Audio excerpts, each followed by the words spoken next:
लगती है भगवान सत्य काम सत्य संकल्प है, लेकिन भक्त अगर प्रेम से भावना करता है कि हम भगवान को खिलावें, तब भगवान को भूख लग जाती है।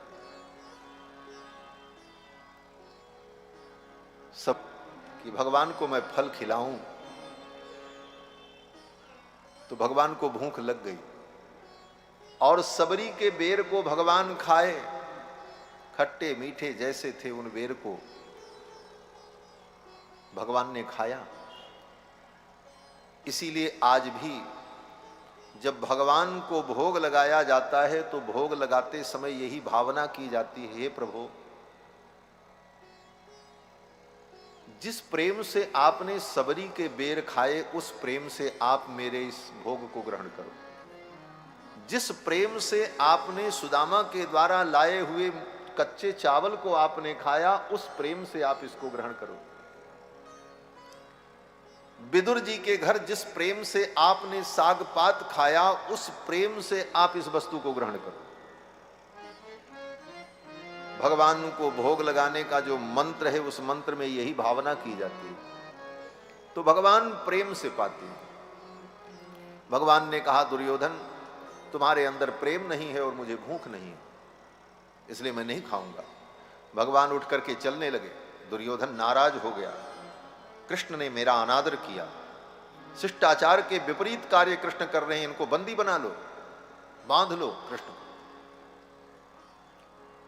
लोग बांधने के लिए चले सिपाही सैनिक, तब तक भगवान ने ऐसी लीला की, ऐसा चमत्कार किया, बिजली चमकी, सबकी आंखें चौधिया गईं और भगवान वहां से अंतर्धान हो गए। जब भगवान अंतर्धान हो गए दुर्योधन की सभा से, सब लोग जान गए ये भगवान है सर्वेश्वर। ये भी बड़ी विडंबना है, इस धरती पर प्रगट रूप में भगवान श्री कृष्ण लीला कर रहे थे, लेकिन उनको देखने के बाद भी ऐसे ऐसे अज्ञानी लोग थे जिन्होंने कभी ये विश्वास नहीं किया कि ये भगवान है। उस महाभारत काल में कुछ ही लोग ऐसे थे जिनको ये विश्वास था कि ये भगवान है। उनमें 5 पांडव, श्री विदुर जी, भीष्म पितामह, द्रोणाचार्य, कृपाचार्य, इन लोगों को तो विश्वास है कृष्ण साक्षात ईश्वर हैं, ये जो चाहेंगे सो करेंगे। लेकिन दुर्योधन को, कर्ण को, इनको लगता तो था कि कभी कभी कि ये ईश्वर हैं, लेकिन फिर लगता था नहीं नहीं ये ईश्वर नहीं। कंफ्यूजन बना रहा जीवन भर दुर्योधन को भी और कर्ण को भी। जब इतना बड़ा चमत्कार भगवान ने किया, भरी सभा से भगवान अंतर्धान हो गए, बिजली चमकी, इसके बाद भी दुर्योधन मानने को तैयार नहीं कि कृष्ण सर्वेश्वर हैं, कृष्ण परमात्मा। दुर्योधन ने कहा, मैं जानता हूं वो कृष्ण बड़ा भारी जादूगर है, उसने जादू का कुछ चमत्कार किया और गायब हो गया यहां से। माना नहीं कि ये भगवान। भगवान वहां से चले और विदुर जी के यहां पहुंचे। विदुर जी भगवान के परम भक्त। विदुर जी को आशंका हो गई कि गोविंद कृष्ण यहां से गए हैं, हो सकता है मेरे घर पहुंचे। इसलिए विदुर जी तुरंत सभा से निकले और अपने घर के लिए चल पड़े। और जब तक भगवान वो विदुर जी पहुंचते, उसके पहले भगवान विदुर जी के घर पहुंच गए। जब विदुर के घर पहुंच गए, विदुर जी तो थे नहीं, विदुरानी घर में स्नान कर रही थी, भीतर से किवाड़ बंद था। द्वार पर पहुंच करके ही भगवान ने किवाड़ खटखटाया, काकी जी, काकी जी, काकी जी।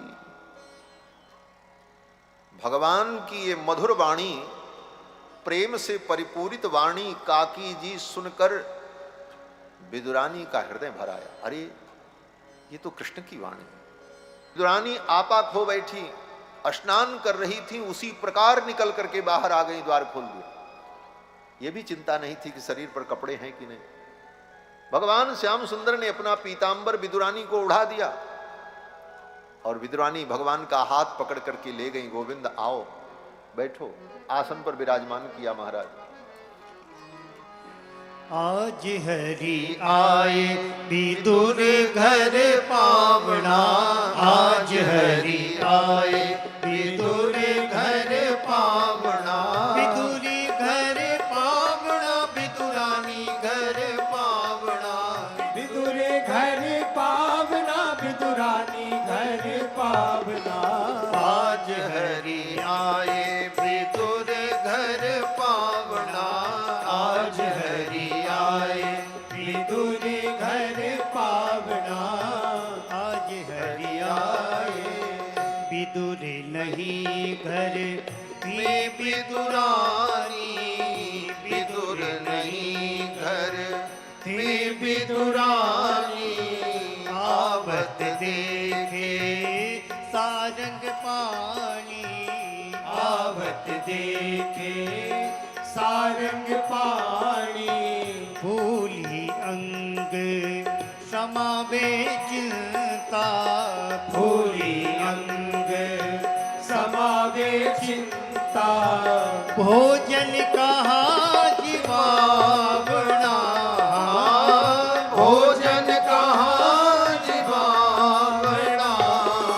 आज हरि आए विदुर घर पावना, आज हरि आए विदुर घर पावना, आज हरि आए केला बहुत प्रेम से लाई, केला बहुत प्रेम से लाई, गिरी गिरी सब देत गिराई, गिरी गिरी सब देत गिराई, छिलका देत श्याम मुख माही, छिलका देत श्याम मुख माही, लागे परम सुहावना, लागे परम सुहावना।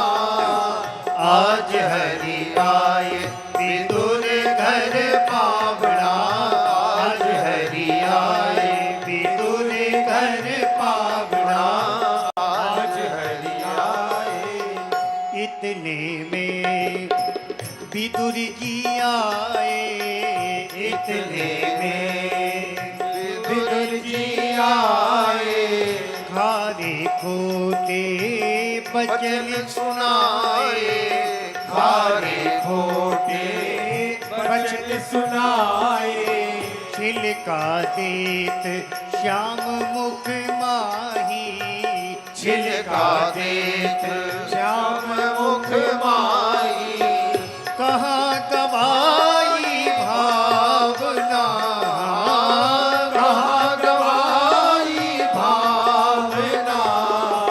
आज हरि आए विदुर घर पावना, आज हरि आए विदुर घर पावना, आज हरि आए केला लीन विदुर कर माही, केला लीन विदुर कर माही, गिरी देत गिर धर मुख माही, गिरी देत गिर हर मुख माही, कहे कृष्ण जी सुनो विदुर जी, कहे कृष्ण जी सुनो विदुर जी, वो सवादे नहीं आवना, वो स्वाद नहीं आवना। आज हरि आए विदुर घर पावना, आज हरि आए विदुर घर पावना, आज हरि आए बासी पूसी रूखी सूखी, बासी कूसी रूखी सूखी, हम तो विदुर जी प्रेम के भूखे, हम तो विदुर जी प्रेम के भूखे, शंभु सखी धन धन विदुरानी, शंभु सखी धन धन विदुरानी भक्तन मान बढ़ावना, भक्तन मान बढ़ावना। आज हरि आए विदुर घर पावना, आज हरि आए विदुर घर पावना, विदुर घर पावना, विदुरानी घर पावना, विदुर घर पावना विदुरानी घर पावना, विदुर घर पावना, विदुरानी घर पावना, विदुर घर पावना विदुरानी घर पावना। आज हरि आए विदुर घर पावना, आज हरि आए विदुर घर पावना, विदुर घर पावना, विदुर घर पावना, विदुरानी घर पावना, विदुरानी घर पावना, विदुर घर पावना। विदुर घर पावना। बोलो श्री गोविंद भगवान की जय जय जय श्री राधे श्याम। भगवान विदुर जी के घर पहुंचे। पहुंचते ही ठाकुर जी ने विदुरानी से कहा, काकी बहुत जोर की भूख लगी है, कुछ खिलाओ, जल्दी खिलाओ नहीं मैं मर जाऊंगा, इतनी भूख लगी। अब तो विदुरानी इन शब्दों को सुन करके होश हवास खो बैठी, मैं क्या खिलाऊं इनको, इतनी भूख। दौड़ी दौड़ी गई तो देखा कच्चे केले रखे थे सब्जी के लिए, और कुछ था ही नहीं। लेकर के आई और भगवान के सामने छील छील कर गोविंद कृष्ण को देने लगी। लेकिन प्रेम में इतनी विभोर विदुरानी कि छिलका तो भगवान को देती और उसका गूदा नीचे फेंक देती, क्योंकि देख रही थी भगवान को। भगवान के मुखारविंद को देखकर भाव विभोर विदुरानी छिलका भगवान को पकड़ाती जाती है ऐसे, और गुद्दा सब नीचे, और भगवान वही छिलका चबाए जा रहे हैं महाराज, पा रहे हैं, खूब स्वाद मिल रहा है। तब तक विदुर जी आ गए। विदुर जी ने देखा ये लीला, भगवान छिलका खा रहे हैं और विदुरानी खिला रही हैं, और भगवान प्रेम से खा रहे हैं और खूब मुस्कुरा रहे हैं। विदुर जी ने आकर के विदुरानी के हाथ से छीन लिया, बोले अरे बावरी तू क्या करती है, ये द्वारिकाधीश सर्वेश्वर को केले का छिलका खिला रहे। फिर तो विदुर जी अपने हाथों से छीलकर केले की गिरी खिलाने लगे, गूदा खिलाने लगे। तो भगवान श्री कृष्ण मुंह बनाने लगे, कभी इधर कभी उधर। विदुर जी ने कहा क्यों, स्वाद नहीं है इस गूदे में?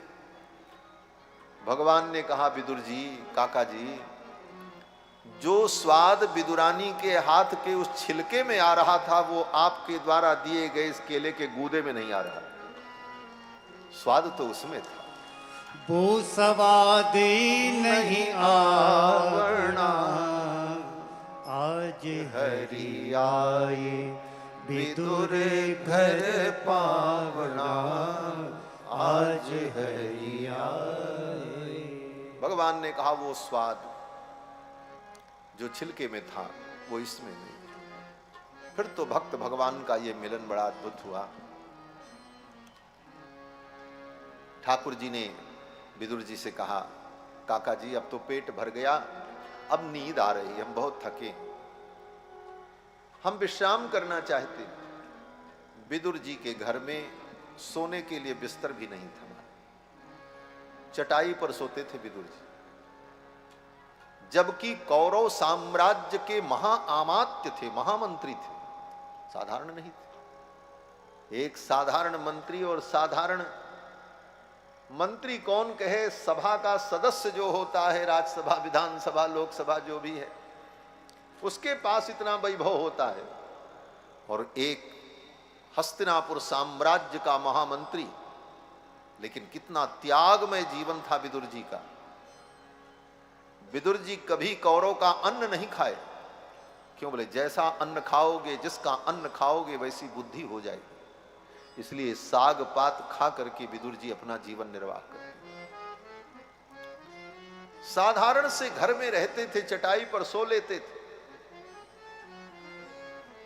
भगवान ने कहा, काका जी हमें नींद आ रही, मैं कहां विश्राम करूं? विदुर जी ने कहा, ये चटाई है, इसी पे विश्राम करो। वो भी तकिया नहीं, हाथ का ही तकिया लगा करके विदुर जी सो जाते थे। भगवान ने कहा, मुझे नींद आ रही, मैं तो सोऊंगा। विदुर जी ने कहा, इसी चटाई पर पधारो आप। भगवान चटाई पर लेटे, लेकिन नींद नहीं आ रही थी। भगवान ने कहा, काका जी नींद नहीं आ रही। बोले क्यों? भगवान ने कहा कि तकिया लगा करके सोने की आदत है और तकिया है नहीं, नींद कैसे आवे, सिर नीचा। तो विदुर जी ने कहा, तकिया तो मेरे घर में है नहीं, मैं ही बैठ जाता हूं, मेरी गोद में आप अपना सिर रख करके सो जाओ, जब तक आप सोओगे तब तक मैं बैठा रहूंगा।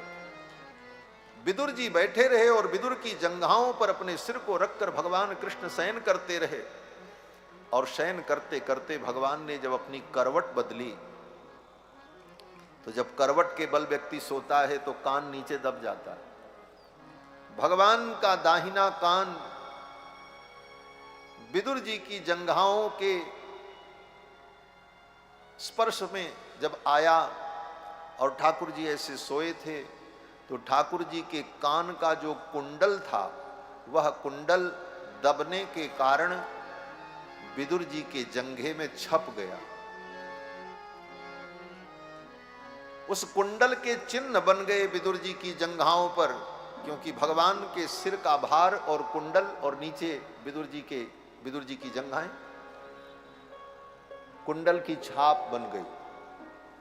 और वो छाप जीवन भर बनी रही विदुर की जंघा पर। विदुर जी जब तीर्थ यात्रा पर गए तो बड़े बड़े ऋषि मुनि महात्मा आते थे विदुर जी का दर्शन करने के लिए, और विदुर जी का दर्शन करके कहते थे, विदुर जी आपके जंघाओं में गोविंद द्वारिकाधीश कृष्ण के कानों के कुंडल के छाप हैं, हम भी दर्शन कर लें। और उनकी जंघाओं में बने हुए भगवान कृष्ण के कुंडल की छाप को देख करके लोग धन्य हो जाते। ऐसे महान भागवत श्री विदुर जी महाराज। विदुर जी अपना घर छोड़ करके तीर्थ यात्रा पर चल पड़े। क्यों? बोले दुर्योधन ने कहा, दुर्योधन ने विदुर जी का बड़ा अपमान किया।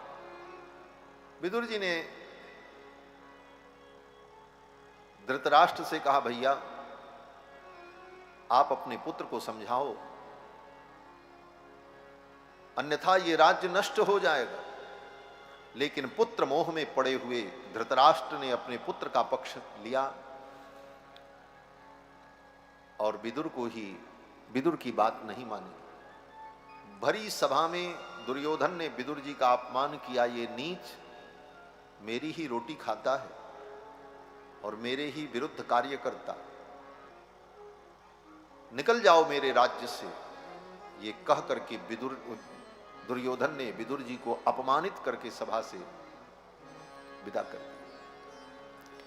विदुर जी आए। विदुर जी ने सोचा ऐसी स्थिति में अब यहां रुकना ठीक नहीं है, और मैं अस्त्र शस्त्र लेकर के अपना जाऊंगा तो कौरव के पक्ष में ये संदेह होगा कि कहीं विदुर जी पांडव से जाकर के मिल न जाएं, विरोधी दल में शामिल न हो जाएं।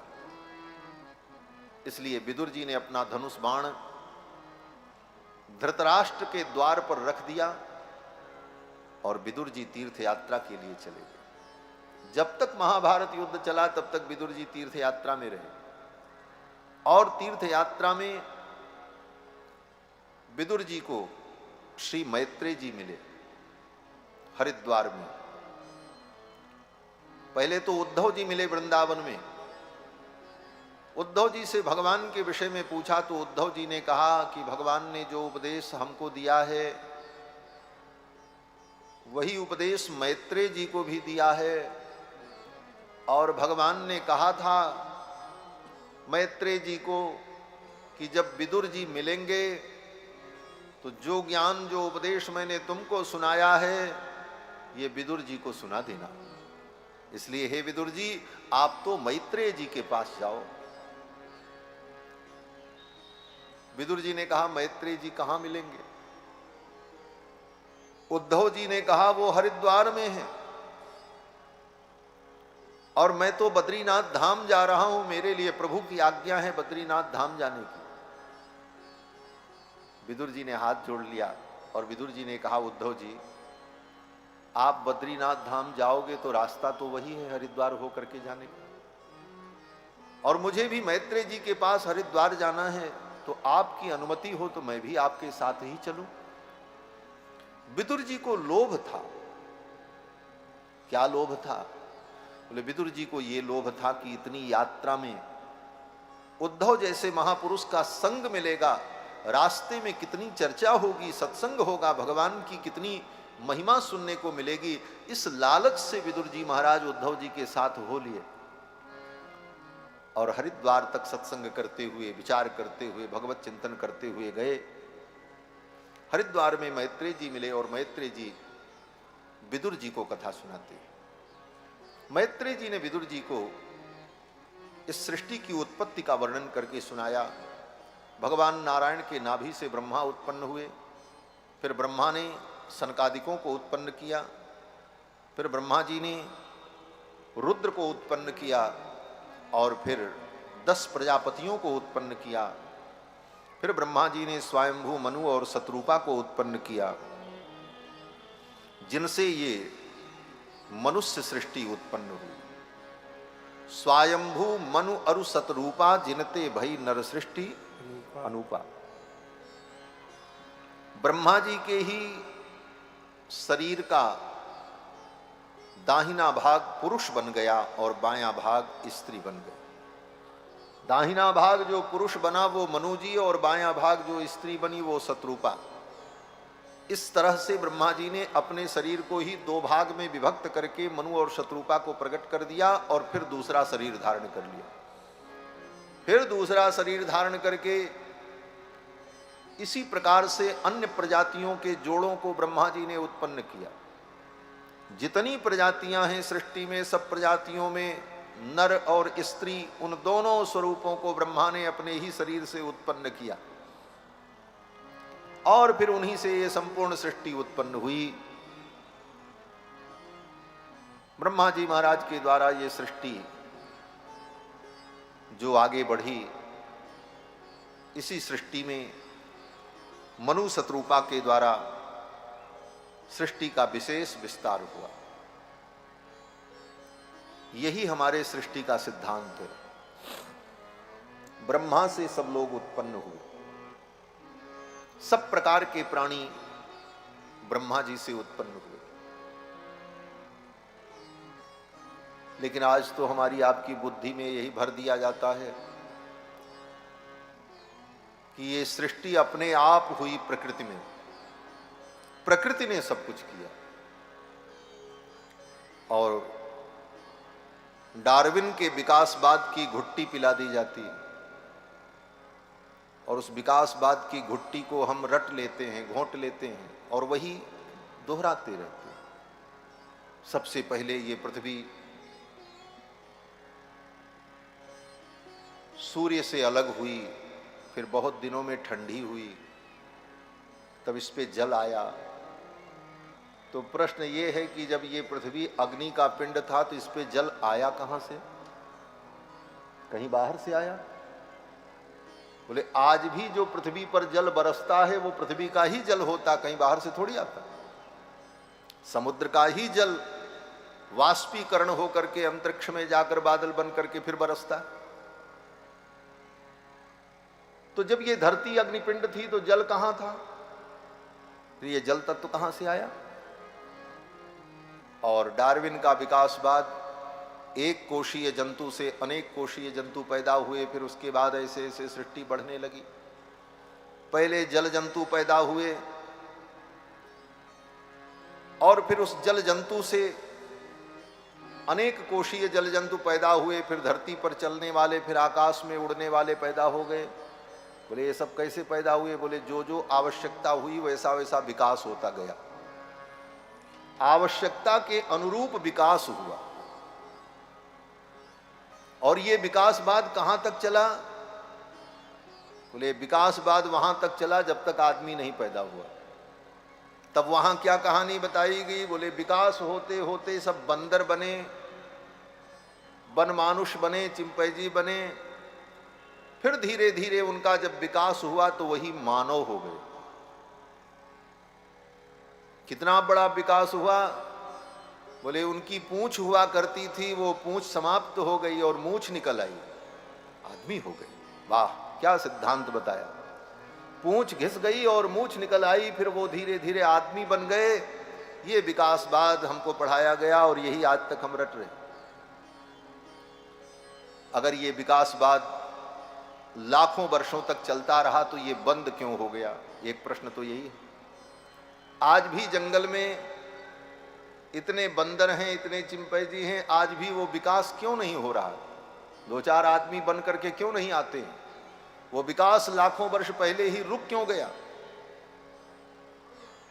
और अगर ये विकास आवश्यकता के अनुसार था, जीवों को उड़ने की इच्छा हुई तो उनको पंख पैदा हो गए, तो पक्षी बन गए, ये विकास हुआ। तो आज भी तो मनुष्यों के अंदर उड़ने की इच्छा है, तो हवाई जहाज और हेलीकॉप्टर से क्यों उड़ते हैं? पंख जम जाता? नहीं जमा। आवश्यकताएं तो बहुत थी, लेकिन डार्विन के उस काल्पनिक सिद्धांत को ही लेकर के हम ढोते रहे और वही हम आज तक मानते आए।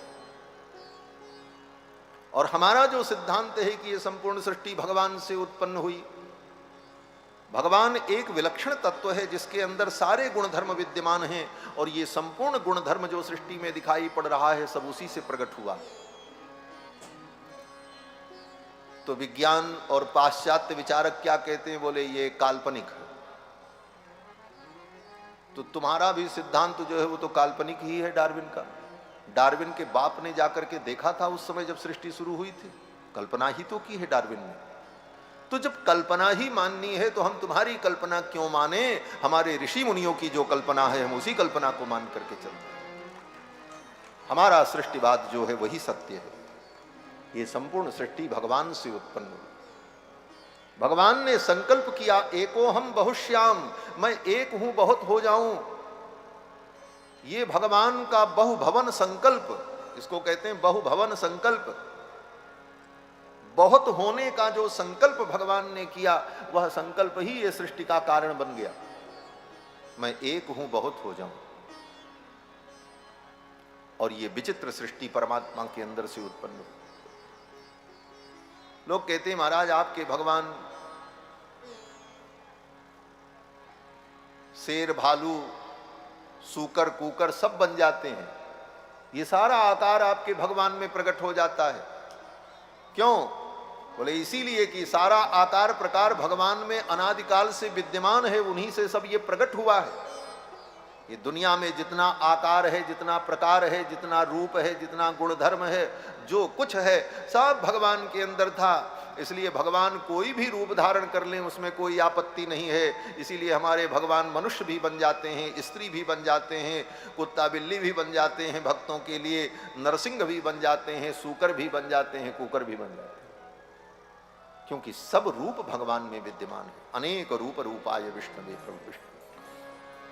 सनातन धर्म का सिद्धांत बहुत वैज्ञानिक है और वैज्ञानिक के साथ साथ दार्शनिक है और इसके साथ साथ व्यवहारिक। इसे व्यवहार में समझा भी जा सकता है, कहीं व्यवहार के साथ इसकी कोई बाधा नहीं। और वही सिद्धांत, वही मत चिरस्थायी होता है जो दार्शनिक सिद्धांत पर, व्यवहारिक सिद्धांत पर और वैज्ञानिक सिद्धांत पर सही उतर जाए।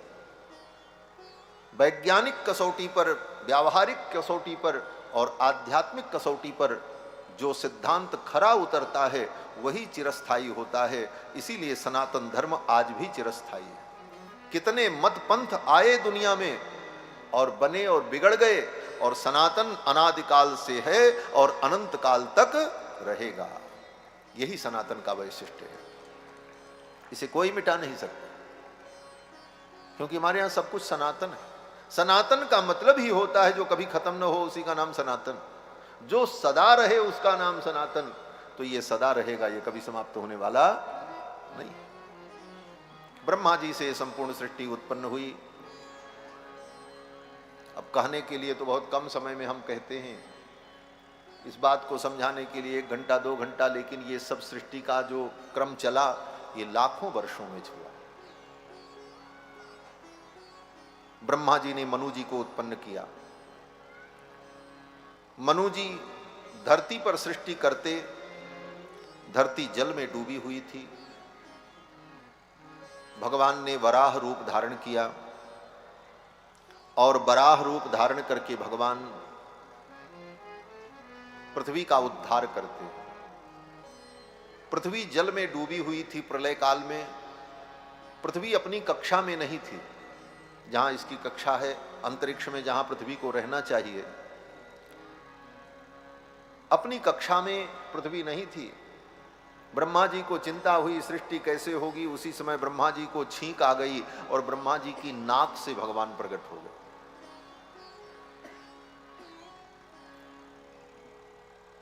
ब्रह्मा जी को छींक आई और ब्रह्मा जी की नाक से एक अंगूठे के बराबर जीव पैदा हुआ। बराह, सूअर का बच्चा, वन बराह, जंगल का जो सूकर होता है, अंगूठे के बराबर। और देखते देखते वो वराह तोक विशाल हो गए। ब्रह्मा जी जान गए ये भगवान है। ब्रह्मा की नाक से पैदा हो गए। अब कितनी विलक्षण बात है, ब्रह्मा भगवान के पेट से पैदा हुए और ब्रह्मा के नाक से भगवान पैदा हो गए। सामान्य व्यक्ति की बुद्धि से परे है बात। बोले ऐसे कैसे भगवान ब्रह्मा की नाक से पैदा हो गए? बोले इसका समाधान पहले हो चुका। बाहर भी भगवान है, भीतर भी भगवान ही है। अंतर बहिश्च तत्सर्वं व्याप्य नारायण स्थितः। जो बाहर भगवान है उन भगवान से ब्रह्मा पैदा भये और ब्रह्मा के अंदर जो भगवान का अंश विद्यमान है वही वराह के रूप में पैदा। अंतर बहिश्च तत्सर्वं व्याप्य नारायण स्थितः। अंदर बाहर सब जगह भगवान प्रतिष्ठित हैं। हमारे अंदर, आपके अंदर, कण कण के अंदर, क्षण क्षण के अंदर उन भगवान की सत्ता सर्वत्र विद्यमान है। ब्रह्मा की नाक से भगवान प्रकट हुए और भगवान सीधे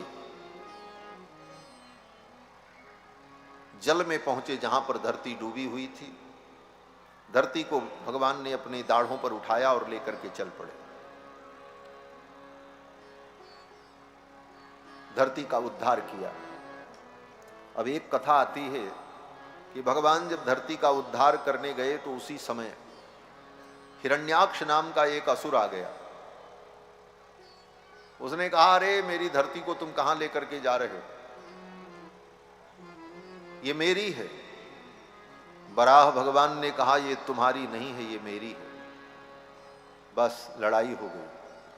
सृष्टि के प्रारंभ में लड़ाई कहां से शुरू हुई? बोले धरती के लिए, ये हमारी है। और आज भी ये लड़ाई बंद नहीं है। लड़ाई इसी की हो रही है कि ये धरती हमारी है, ये हमारी है। एक एक बित्ते के लिए लड़ाई हो रही है इस धरती पर कि ये हमारा है, ये हमारा, यहां तक हमारा है, यहां तक तुम्हारा है।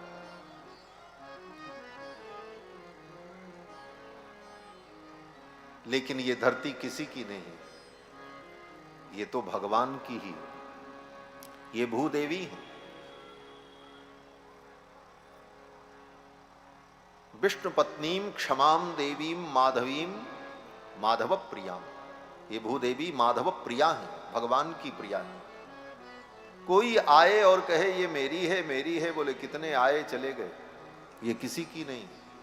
ये जहां है वहीं है और ये भगवान की भूदेवी। हिरण्यकश्यपु ने कहा ये मेरी है और इसी के लिए लड़ाई हुई। भगवान ने हिरण्याक्ष को मारा। हिरण्याक्ष ने कहा ये मेरी है। भगवान वराह ने हिरण्याक्ष का वध कर दिया और धरती को ला करके जल के ऊपर स्थापित कर दिया और इस धरती पर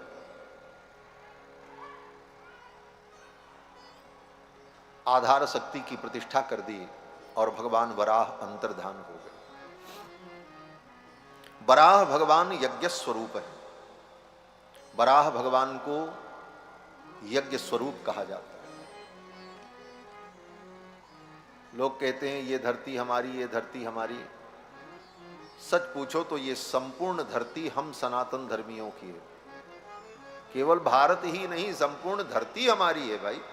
क्यों? बोले हमारे भगवान ही पूरी पृथ्वी उठा के ले आए थे और ला करके उन्होंने स्थापित किया, तो हम तो दावा कर सकते हैं कि हमारे यहाँ इतिहास है, सारी धरती हमारी है, तुम्हारा क्या है? दुनिया के लोग कहते हैं ये हमारा, ये हमारा। कहीं किसी के सनातन धर्म में लिखा हो, किसी के धर्म में लिखा हो कि ये धरती कहीं न थी और किसी ने ला करके इसको रखा है? तुम्हारे इतिहास में तो कहीं नहीं। हमारे यहाँ तो इतिहास में, हजारों वर्ष के इतिहास में है कि भगवान इस धरती को ले आए और ला करके स्थापित किया, तो ये तो हमारी है। और आज से नहीं, सृष्टि के प्रारंभ से ये तो हमारी कृपा है कि हमने तुमको दे दिया है, तुम रहो, खाओ, जियो, जहां पड़े हो पड़े रहो। लेकिन अधिकार की बात आएगी तो संपूर्ण धरती हम सनातनियों की है और प्रभु श्री हरि की है, ये भूदेवी है। भगवान बराह यज्ञ स्वरूप है।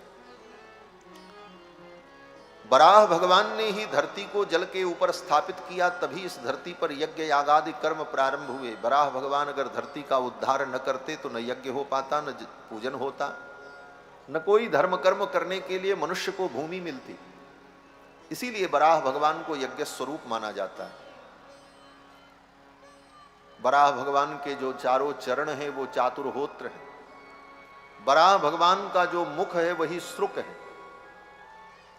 बराह भगवान की आंखों का जो मल है वही घृत है, जिस घृत से आहुति दी जाती है। बराह भगवान के शरीर का जो रोंवा है वही दर्भ है, कुश है, जिस कुश को यज्ञ में प्रयोग किया जाता है। ये सब भागवत में वर्णन किया सुखदेव जी ने। भगवान बराह ने धरती का उद्धार किया। स्वयंभू मनु और शत्रुपा इस धरती के स्वामी बने और उन्हीं के द्वारा मनुष्य की सृष्टि का प्रादुर्भाव हुआ। स्वयंभू मनु शत्रुपा की 5 संतानें हुई, 3 बेटियां और 2 पुत्र। आकुति, देवहूति, प्रसूति, ये 3 कन्याएं हुई और 2 पुत्र हुए, प्रियव्रत और उत्तानपाद। इन 5 संतानों से जो सृष्टि आगे बढ़ी, सृष्टि तो खूब विस्तार को प्राप्त हुई, लेकिन इन 5 संतानों के घर में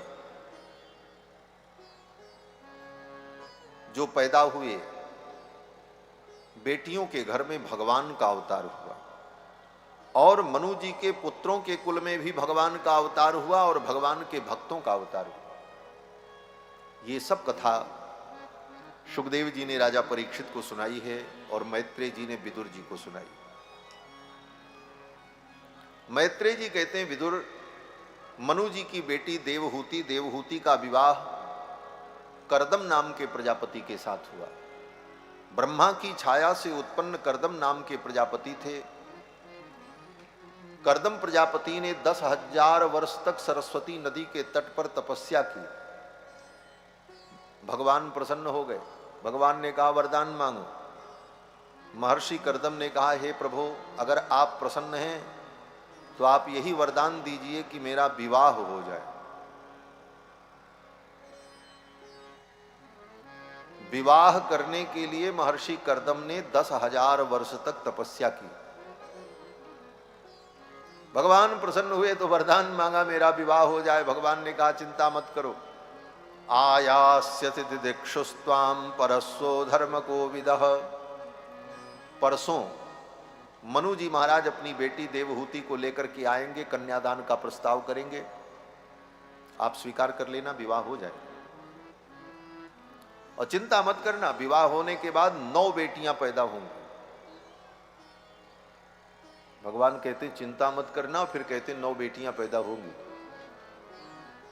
कोई बता दे विवाह के पहले कि 9 बेटी पैदा होंगी, आदमी कहेगा हम ब्याह ही न करेंगे। भगवान ने पहले बता दिया। भगवान ने कहा 9 कन्याएं उत्पन्न होंगी और हे मुनिवर, फिर 10वीं संतान होगी और 10वीं संतान जो होगी वो पुत्र होगा।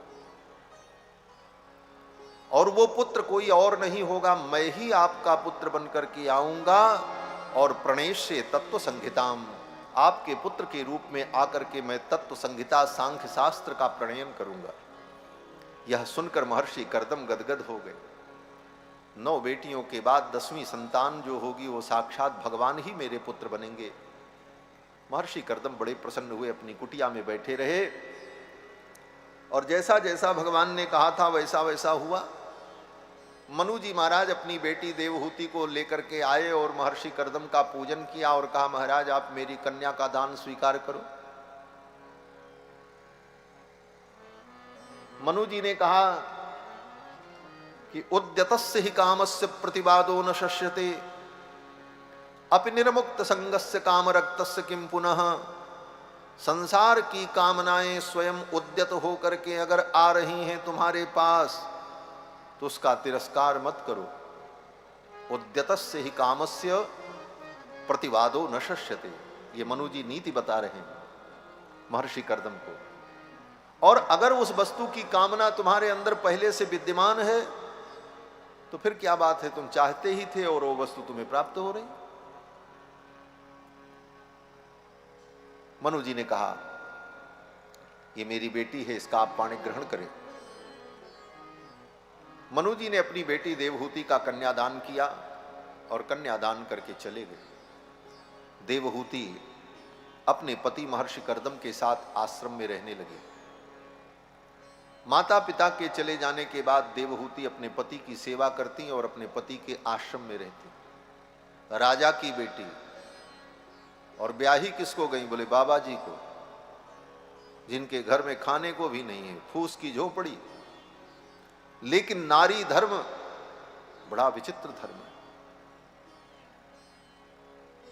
जिसके साथ ब्याह हो जाए वही उसके लिए भगवान है, सर्वस्व। और उसके साथ रहकर प्रसन्न रहना और अपने धर्म का पालन करना, यही नारी का कर्तव्य है। माता पिता चले गए। पितृभ्याम प्रस्थिते साध्वी पतिमिंगित कोविदा नित्यं पर्यचरत प्रीत्या भवानी व भवम प्रभुम। माता पिता के चले जाने के बाद साध्वी देवहूति के लिए वेद व्यास जी ने साध्वी शब्द का प्रयोग किया है। यहां पर पितृभ्याम प्रस्थिते साध्वी पति इंगित को विदा, अपने पति के इंगित को, इशारे को समझकर, उनके मनोभाव को समझकर उनकी सेवा करती। कहना नहीं पड़ता था महर्षि कर्दम को कि हमको पानी चाहिए, हमको भोजन चाहिए। वो क्या चाहते हैं देवहूति जान जाती थी। कैसे जान जाती थी, बोले उनके मन को पढ़ लेती थी। वही पत्नी अपने पति की संपूर्ण सेवा कर पाती है जो अपने पति के मन को पढ़ना सीख ले। वो क्या चाहता है, तब सेवा होती। और जो इस प्रकार अपने पति के मन के भाव को जानकर उनकी सेवा करे और उनके चरणों में रहे, ऐसी स्त्री को ही साध्वी कहा जाता है। आजकल तो जो स्त्री विवाह न करे और पुरुषों के समान लाल पीला कपड़ा पहन करके 2-4 माला पहन करके सन्यासिनी बन करके घूमे, उसको लोग साध्वी कहते हैं। और ऐसी साध्वियों की कमी नहीं है देश में। मैं तो कहता हूं ये धर्म नहीं है। कहीं भी शास्त्र में स्त्री के लिए सन्यास का विधान नहीं है। और अगर कोई स्त्री सन्यास लेकर अविवाहित जीवन जी रही है तो वो अधर्म कर रही है, वो धर्म नहीं। सन्यास केवल पुरुषों के लिए, उसमें भी चिन्ह से युक्त सन्यास, जिसको सलिंग सन्यास कहा जाता है, जिसमें सन्यास के चिन्ह धारण किए जाते हैं। गेरुआ कपड़ा, कमंडल, दंड, चीवर, जलपात्र, इन चिन्हों को धारण करके जो सन्यास होता है वह सन्यास केवल ब्राह्मण के लिए विहित है, क्षत्रिय के लिए भी नहीं। कहीं किसी इतिहास में कोई राजा सन्यासी बना हो तो बताओ। हाँ, जंगल में जाते हैं, तप करते हैं, जंगल में जाकर भगवान का भजन करें, लेकिन वो सन्यासी बन जाएं, ये नहीं। शास्त्र की बात अगर कहो तो फिर सब पोथी खुल जाएगी, सबकी खुल जाएगी महाराज। और ये तो फिर शास्त्र को छोड़ दो, कह दो हम शास्त्र को नहीं मानते, तो फिर कोई बात नहीं। एक तरफ तो उसी शास्त्र का लाभ लोगे, रामायण है, गीता है, उसी की कथा सुनाओगे, उसी से खाओगे, उसी से जियोगे, वही तुम्हारे जीवन का सब कुछ देने वाला बनेगा, और उसी की बात तुम नहीं मानोगे, और इसके बाद भी धर्म का उपदेश करोगे दुनिया को। इसीलिए सनातन धर्म का पतन हो रहा है। धर्मम बक्षन्त्यधर्मज्ञाः, आज वो लोग धर्म का उपदेश कर रहे हैं जो स्वयं धर्म का आचरण नहीं करते और ऊंची पीठ पर बैठकर वो धर्मोपदेश करते। धर्मम बक्षन्त्यधर्मज्ञाः अधिरुह्य उत्तमासनम, ऐसे उत्तम आसन पर बैठकर अधर्म करने वाले धर्म की व्याख्या कर रहे हैं। कहां जाएगा सनातन धर्म? और किस लिए कर रहे हैं? केवल लोकैषणा के लिए और वित्तैषणा के लिए, धन और सम्मान के लिए ही। क्यों? बोले ये बड़ा सरल तरीका है। नेता बनकर के सम्मान पाने में देर लगेगी। क्यों? बोले बहुत दिन पार्टी में सेवा करनी पड़ेगी, दरी बिछानी पड़ेगी, मीटिंग अटेंड करना पड़ेगा, कार्यकर्ता बनकर के दौड़ते रहना पड़ेगा, तब जाकर के कहीं कोई पद मिलेगा, तब सम्मान और धन मिलेगा। व्यापार करके धन मिले, बोले व्यापार में पूंजी लगानी पड़ेगी, तब धन मिलेगा, तब बहुत बड़े व्यापारी बनोगे, तब सम्मान मिलेगा। तो व्यक्ति को धन और सम्मान चाहिए तो क्या सोचता है? बोले सबसे बढ़िया तरीका है साधु बन जाओ, बाबा जी बन जाओ, लाल पीला कपड़ा पहन लो, ज्यादा पैसा लगेगा नहीं, और कुछ दिन में ही दुकानदारी तुम्हारी चल पड़ेगी। दो चार चापलूस मिल जाएं जो तुम्हारी चापलूसी करते रहें, फिर देखो बड़ी बड़ी अट्टालिकाएं खड़ी कर लो, कोई बड़ी बात नहीं। तो लोकैषणा और वित्तैषणा के लिए जब ये वेश व्यक्ति धारण करता है तो उसका तो पतन होता ही है, जो उसका अनुकरण करते हैं उनका भी पतन होता है, और धर्म का जो नुकसान है वो तो होता ही होता है। तो साध्वी कौन? किसको साध्वी कहते हैं? वेदव्यास जी कहते हैं जो पतिपरायणा हो, पतिव्रता हो, पतिव्रता स्त्री को साध्वी कहा जाता है। पितृभ्याम प्रस्थिते साध्वी पतिमिंगित को विदा। देवहूति अपने पति के इंगित को, इशारे को समझ जाती है और सेवा करती। जीवन बीत गया सेवा करते करते, वृद्धावस्था आ गई। एक दिन महर्षि कर्दम ने कहा, देवी आपने मेरी इतनी सेवा की और कभी आपने हमसे कुछ मांगा नहीं, आज मैं प्रसन्न हूं, मांगो क्या चाहिए। देवहूति ने कहा कि अगर आप देना चाहते हैं तो यही कृपा करिए कि मुझे एक संतान की प्राप्ति हो। क्यों संतान की प्राप्ति हो? तो देवहूति कहती हैं कि स्त्री का धर्म बड़ा विलक्षण है। स्त्री जब तक कन्या रहती है तब तक वो पिता के संरक्षण में रहती है, युवा अवस्था आने पर पति के संरक्षण में वो रहती है, और वृद्धावस्था में जब पति तपस्या करने के लिए चले जाएं, संन्यास ले लें, तो वो अपने पुत्र के संरक्षण में रहती है। न स्त्री स्वातंत्र मरहति, स्त्री कभी स्वतंत्र नहीं रहती।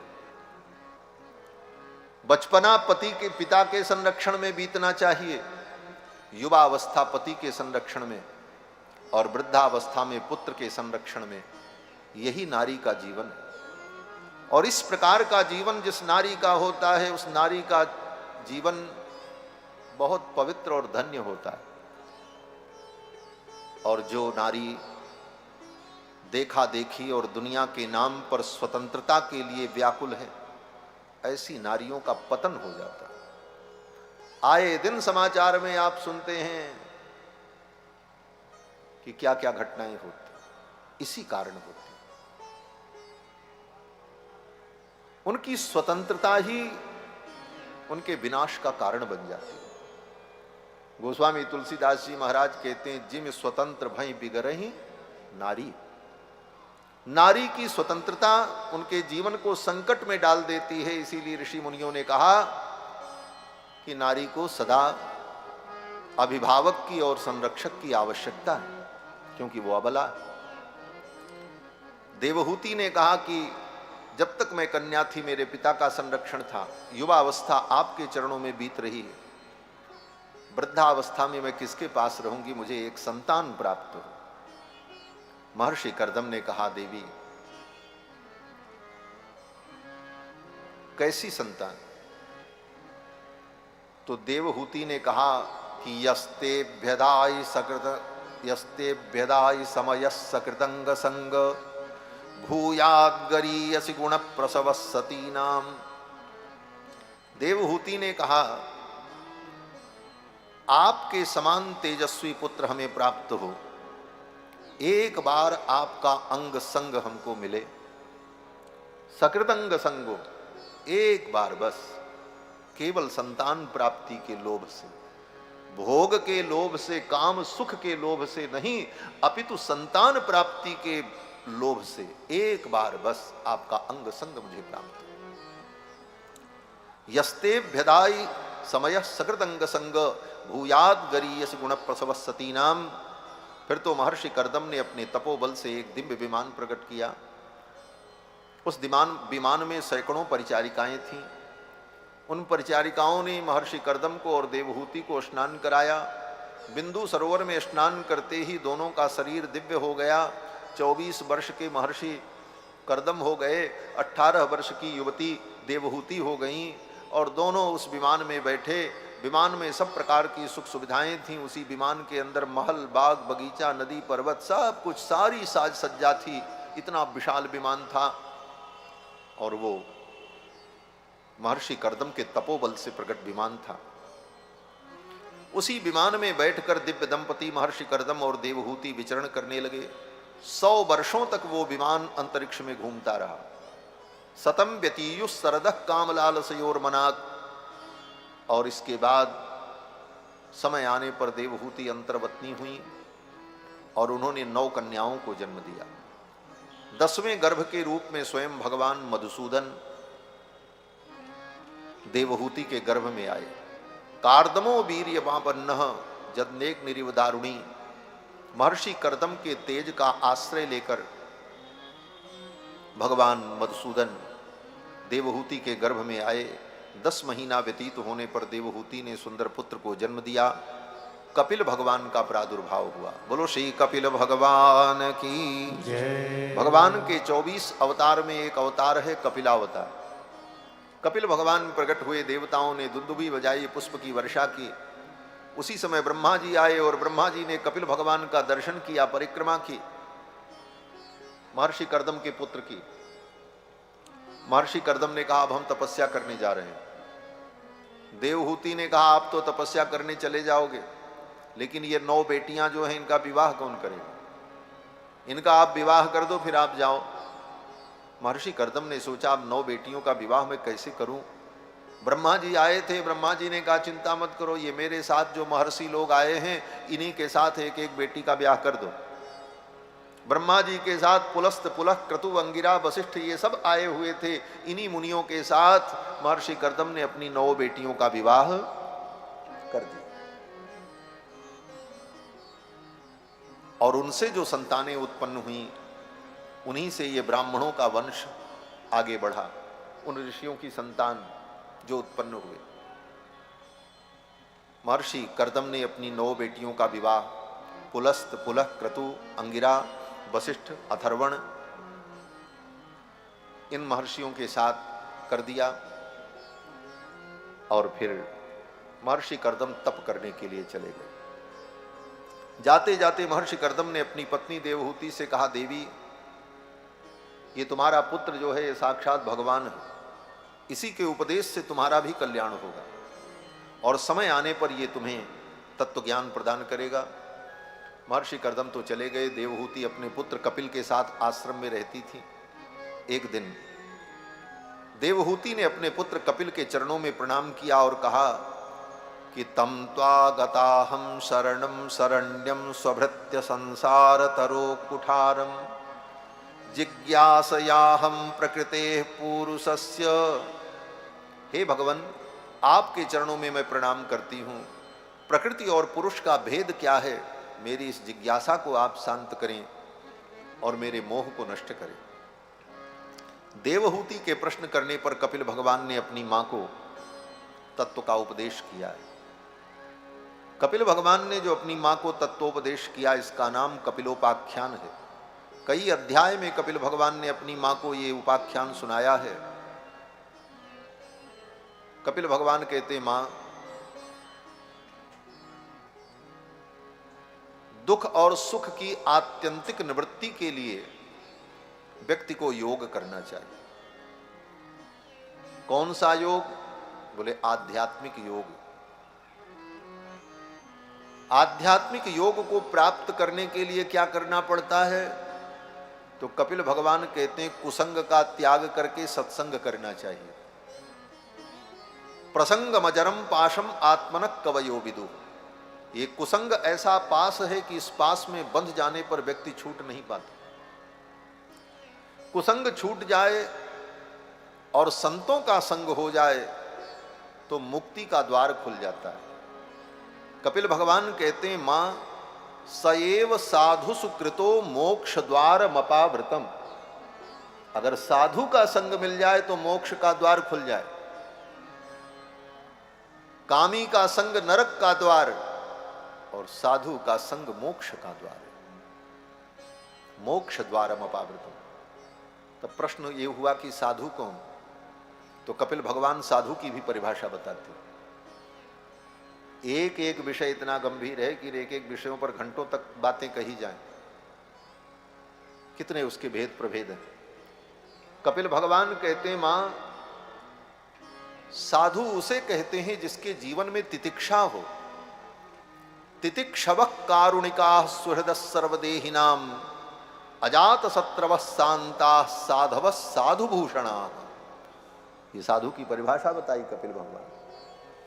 कपिल भगवान कहते हैं जिसके जीवन में तितिक्षा हो, जिसके जीवन में करुणा हो, सुहृदः सर्वदेहिनाम, जो सबका सुहृद हो, सबका हितैषी हो, एक चींटी से भी जिसके अंदर द्वेष न हो। कौन मिलेगा ऐसा साधु? बड़ा कठिन है महाराज।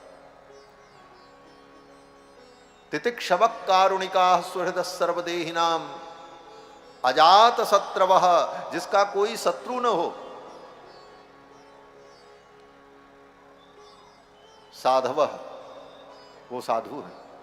और साधु ही नहीं है, साधु भूषणाः, साधु समाज के वो भूषण हैं। और ऐसे संत अगर मिल जाएं तो मोक्ष का द्वार खुल जाता है। बोले वो संत करते क्या है? बोले उन संतों का संग करने पर भगवान कहते हैं मेरे चरणों की प्रीति प्राप्त हो जाती है। भगवान के चरणों की प्रीति ही भक्ति है। भक्ति क्या है? महनीय विषये प्रीति ही भक्ति ही। महनीय परमात्मा के विषय में जो प्रीति है उसी का नाम भक्ति है। नारद जी भी अपने भक्ति सूत्र में कहते हैं प्रेमैव कार्यम प्रेमैव कार्यम प्रेमैव कार्यम। भगवान के चरणों का जो प्रेम है इसी का नाम भक्ति है। लेकिन वो मिलेगा कैसे? बोले संत मिल जाएं तो भगवान के चरणों में प्रेम हो जाए। संतों के द्वारा ही भगवत प्रीति की प्राप्ति होती। राजा रहुगण ने जड़ भरत जी से पूछा कि जैसे आपके हृदय में भगवान के प्रति प्रेम है, संसार से वैराग्य है, ये दशा हम लोगों की कैसे हो सकती है? क्या उपाय है? क्या करें कि हम भी आप जैसे बन जाएं? जैसे आपके अंदर वैराग्य है, भगवान के प्रति प्रेम है, संसार से वैराग्य है, तो ये स्थिति हमारी भी हो जाए। हम इसके लिए क्या करें? राजा रहुगण ने जब जड़ भरत जी से पूछा तो जड़ भरत जी कहते हैं रहुगणैस्तत्तपसा न याति। हे राजन, ये तपस्या से नहीं होता। रहुगणैस्तत्तपसा न याति न चेज्जया निरवपणात् गृहात् वा न छंदसा नैव जलाग्नि सूर्यैर्विना महत्पाद रजोभिषेकम।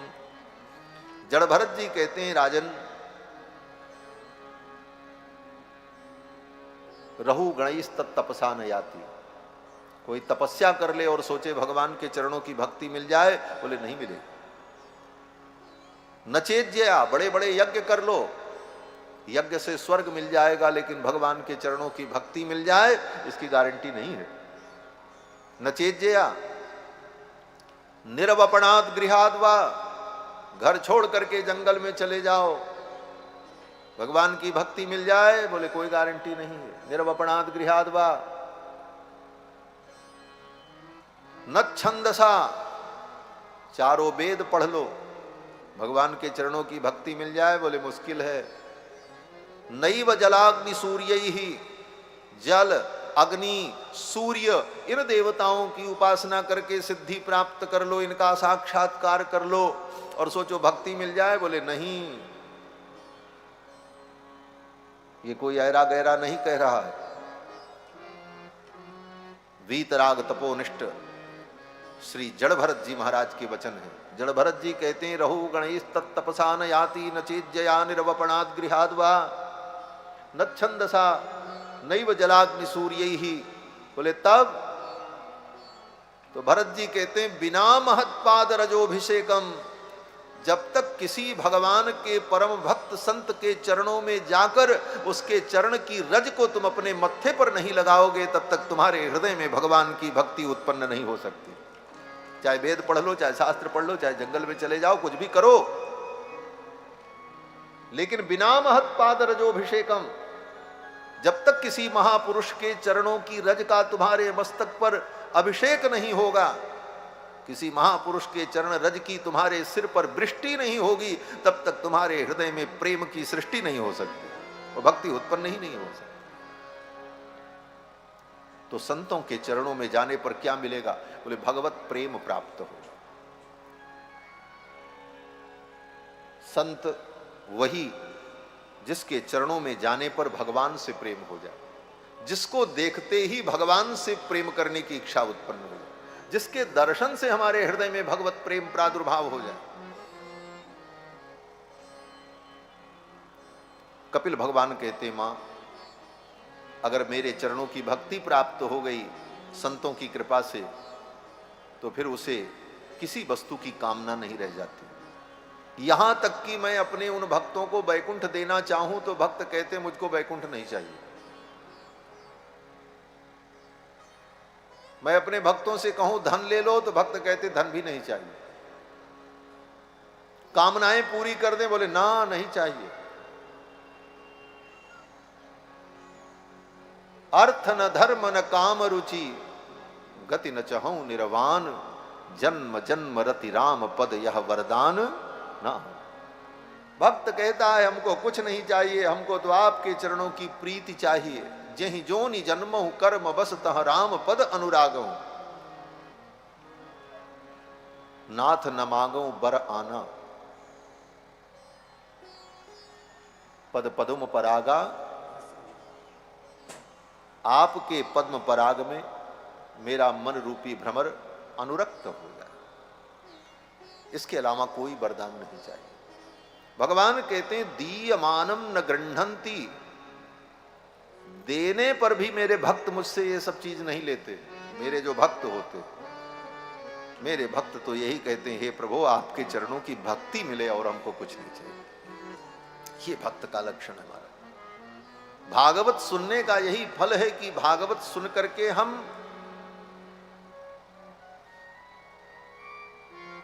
तीन चीजों को ठीक ठीक समझ लें, कम से कम। क्या बोले? भगवत तत्व क्या है, भगवान किसको कहते हैं, और दूसरी बात उन भगवान की जो भक्ति की जाती है उस भक्ति का स्वरूप क्या है,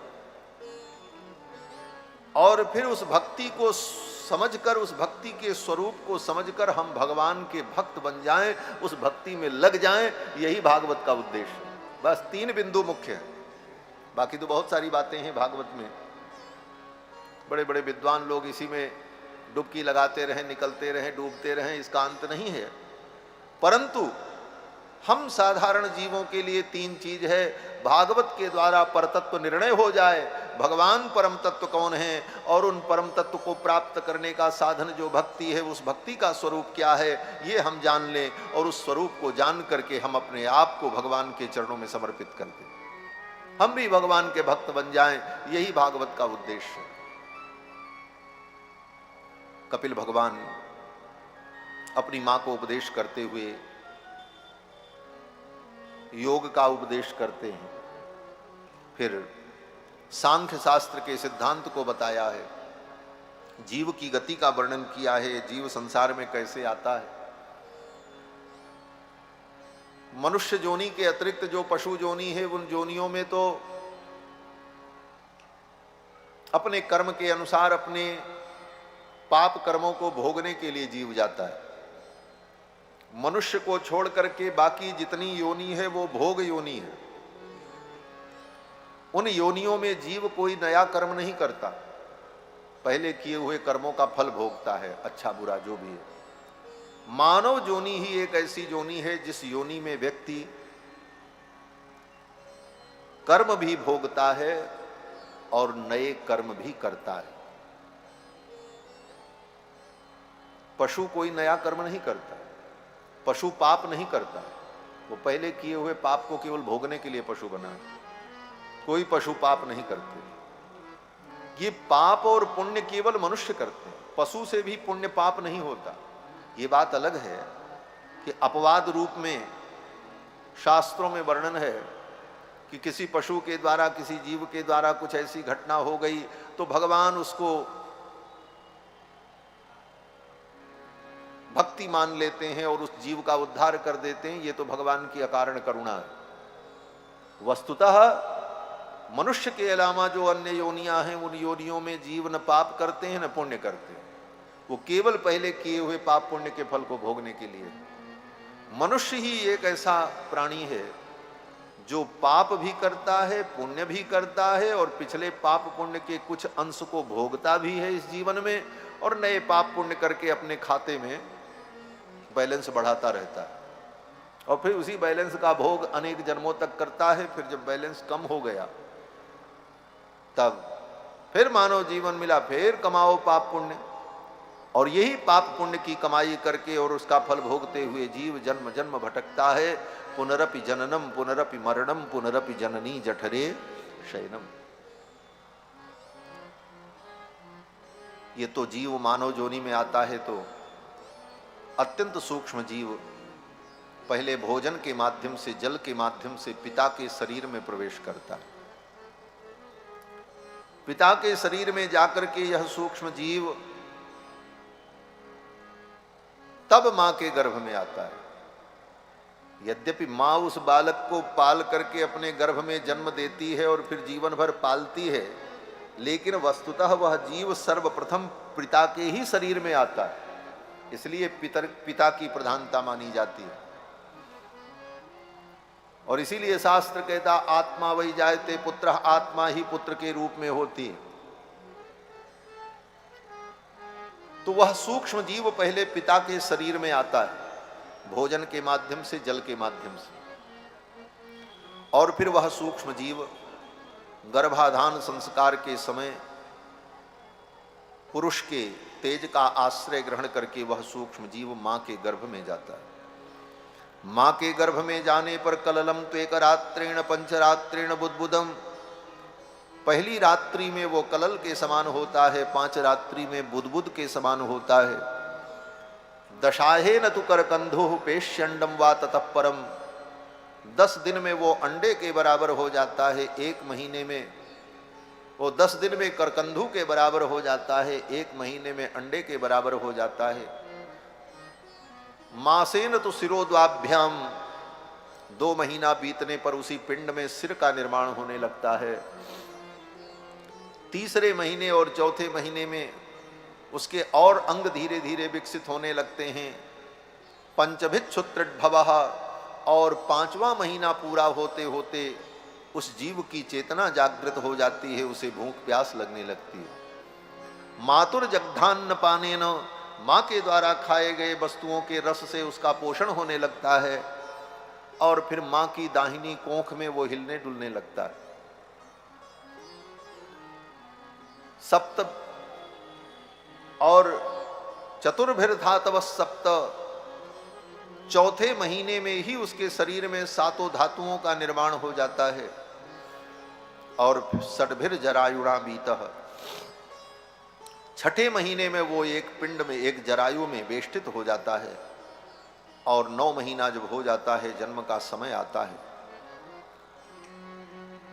तब उसे अपने 100 जन्मों की बात याद आ जाती है।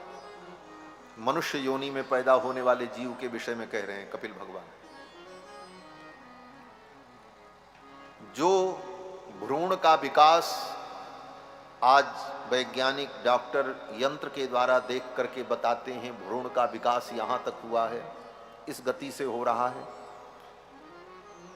उस भ्रूण के विकास की गति का वर्णन कपिल भगवान ने जो भागवत में किया है, सोचो, उस जमाने में तो कोई मशीन नहीं थी, न यंत्र थे, लेकिन अपनी मेधा और तपोबल से ये ऋषियों का ज्ञान था, वह भ्रूण गर्भ में कैसे कैसे बढ़ता है और क्या क्या उसका क्रम है, वो सब कपिल भगवान ने यथावत वर्णन किया। जब उनकी वो सब बातें परम प्रामाणिक हैं, तो यह बात भी प्रामाणिक है कि जन्म के कुछ क्षण पूर्व उस गर्भस्थ शिशु को अपने पिछले 100 जन्मों की बातें याद आ जाती हैं। अब ये आपका विज्ञान नहीं बता पाएगा, इसके पहले तक की बात तो विज्ञान भी बता देगा। इतने दिन का गर्भ है, इतने दिन पर इसमें ये विकास हुआ, इतने दिन पर ये विकास हुआ, फिर इसके हाथ पैर बन गए, अब उसे भूख प्यास लग रही है, माँ की नाभि नाल से उसको भोजन की सप्लाई हो रही है, बालक स्वस्थ है, सुरक्षित है, ये सब तो विज्ञान भी बता देगा। लेकिन इन सब को बताने के बाद आगे जो कपिल भगवान कहते हैं कि जन्म के कुछ क्षण पूर्व उसको अपने 100 जन्मों की स्मृति हो जाती है, ये आध्यात्मिक विषय विज्ञान नहीं बता पाए, ये तो ऋषि मुनियों की वाणी में ही सुनने को मिलेगा। कपिल भगवान कहते हैं उस जीव को अपने 100 जन्मों के कर्म याद आ जाते हैं। वो जीव गर्भ में ही भगवान से प्रार्थना करता है कि हे भगवान, यद योनेह प्रमुच्चे हम प्रपद्ये पुरुषोत्तमम, इस योनि से मैं बाहर जाऊंगा तो हे पुरुषोत्तम मैं आपकी शरणागति करूं, क्योंकि पिछले 100 जन्मों के कर्म को देखता, कितने पाप किए, कितने अधर्म किए, कितना संग्रह किया, सुख के साधन जुटाए, सब छूट गए, जिनको जिनको अपना माना वो सब छूटे, फिर जन्म हुआ, फिर वही किया। 100 जन्मों की कहानी जब उसे याद आती है तो वो जीव भगवान से प्रार्थना करता है, भगवान अब जग जाहि भजहु चक्रपाणी, अब तो संसार में जाकर हे चक्रपाणी मैं आपका भजन करूंगा, इस प्रपंच में मैं नहीं पड़ूंगा। और गर्भ में उल्टा लटका रहता है जीव, सिर नीचे पैर ऊपर। गोस्वामी तुलसीदास जी महाराज विनय पत्रिका में लिखते हैं, सिर हेट ऊपर चरण संकट बात नहीं पूछत को, सिर नीचे पैर ऊपर उल्टा लटका रहता है। उत्तान पाद, उत्तान पाद का मतलब जिसका पैर ऊपर हो सिर नीचे हो, ये जितने मनुष्य हैं ये उत्तान पाद हैं, गर्भ में उल्टे ही लटके रहते हैं। और उस समय जन्म के कुछ क्षण पूर्व जब 100 जन्मों की स्मृति होती है तो ये जीव भगवान से कहता है, हे प्रभु अब मैं संसार में जाकर के आपकी भक्ति करूंगा और कुछ नहीं करूंगा, केवल आपको भजूंगा बस। भगवान को हंसी आती है, हर बार इसने यही कहा था, और संसार में जाते ही कहता है कहां कहां कहां। एक महात्मा कहते थे बच्चा रोता है तो कैसी ध्वनि आती है, बोले क्या क्या क्या, ऐसे तो करता है। बोले इसका मतलब, बोले आते ही गर्भ से बाहर आते ही भगवान को धोखा देता, कहता कहां कहां हमने तो कुछ कहा ही नहीं।